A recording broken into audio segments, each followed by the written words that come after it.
وبركاته. الحمد لله رب العالمين، والصلاة والسلام على سيد الأنبياء والمرسلين وعلى آله وصحبه أجمعين. أما بعد، أعوذ بالله من الشيطان الرجيم.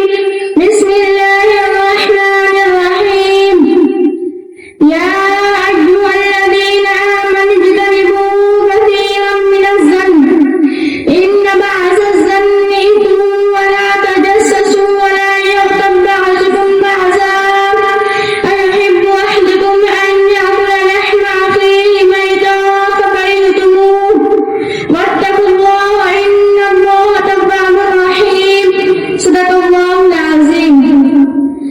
میرے قابل صدر احترام دینی بہنوں، خدا کا لاکھ لاکھ فضل و کرم و احسان ہے کہ اس نے آج دین کی نسبت پر ہم سب کو اس دینی اور روحانی مجلس میں جمع فرمایا.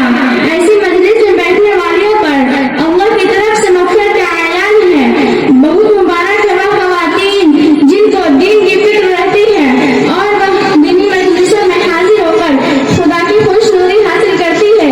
میں آج کی اس نورانی محفل میں غیبت کے متعلق آپ سے کچھ عرض کروں گی. دعا کیجیے اللہ تعالی جو کچھ سنی اس پر عمل کی توفیق عطا فرمائے. آمین.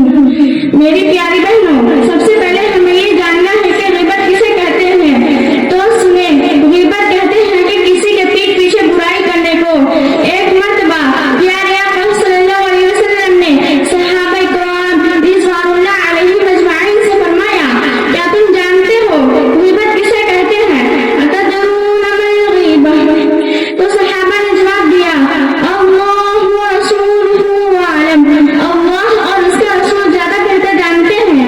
آپ نے فرمایا، ذکرک اخاک بما یکرہ، تمہارا اپنے بھائی کو اس طرح یاد کرنا اور اس طرح اس کا تذکرہ کرنا کہ جب وہ سنے تو اس کو برا لگے، اس کو غیبت کہتے ہیں. اس پر ایک صاحب نے عرض کیا، اگر وہ برائی میرے بھائی میں ہو تب بھی وہ غیبت ہے. اس پر پیارے آقا صلی اللہ علیہ وسلم نے جواب دیا، اِن كَانَ فِيهِ مَا تَقُولُ فَقَدْ أَغْتَبْتَهُ وَإِن لَّمْ يَكُن فِيهِ فَقَدْ بَهَتَّهُ. اگر تم نے بھائی کا وہ عیب بیان کیا جو اس میں ہے تو یہ غیبت ہے. اگر ایسا عیب بیان کیا جو اس میں نہیں ہے تو یہ بہتان تراشی ہے جو اس سے بڑا گناہ ہے. اس حدیث شریف سے آپ کو معلوم ہو گیا ہوگا کہ غیبت کسے کہتے ہیں. کوئی اگر اپنی بہن کی اس کی پیٹھ پیچھے ایسی بات بیان کرے کہ جب وہ سنے تو اس کو ناگوار گزرے تو یہ غیبت ہے. غیبت بڑا سخت گناہ ہے. قرآن کریم میں غیبت کرنے والے کو مردہ بھائی کا گوشت کھانے کے برابر قرار دیا ہے. لہذا اگر کسی نے کسی کی اس کی غیر موجودگی میں اس کی غیبت کی تو گویا اس نے اس کے مرنے کے بعد کا گوشت کھایا. ہماری خواتین میں یہ مرض بہت ہے. جہاں دو چار عورتیں جمع ہوئی بس ایک دوسرے کی برائی شروع ہو جاتی ہے. کوئی اپنی نند کی برائی کرتی ہے، نند بھاوج کی برائی بیان کرتی ہے، بہو اپنی ساس کو برا بھلا کہتی ہے، ساس اپنی بہو کے بارے میں دوسرے عورتوں کے سامنے طرح طرح کے مشوقات کرتی ہے. کوئی کہتی ہے فلاں کے گھر میں جو بہو آئی ہے وہ بھی بہو ہے، شکل و صورت دیکھنے میں چڑیل لگتی ہے. کوئی کہتی ہے اس کا چہرہ ایسا ہے ویسا ہے، اس کی ناک ٹیڑھی ہے، وہ تو کہیں سے بھی عورت نظر نہیں آتی. میری پیاری ماں اور بہنوں، یہ سب غیبت ہے.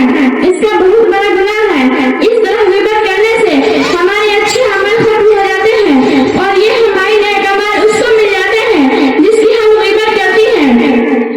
حدیث شریف میں غیبت کو ذرا سے بڑا گناہ بتایا ہے، اس لیے کہ اگر کسی سے زنا ثابت ہو گیا اور بارگاہ الہی میں وہ توبہ کر لے تو اللہ تعالیٰ اس کو معاف کر دیتے ہیں. لیکن غیبت کا گناہ اس وقت تک معاف نہیں ہوگا جب تک کہ وہ بہن معاف نہ کر دے جس کی غیبت کی ہے. حدیث شریف میں آتا ہے کہ دو عورتوں نے روزہ رکھا تھا. ایک شخص حضور کے پاس آیا اور عرض کیا، اے اللہ کے رسول، یہاں دو عورتیں ہیں جنہوں نے روزہ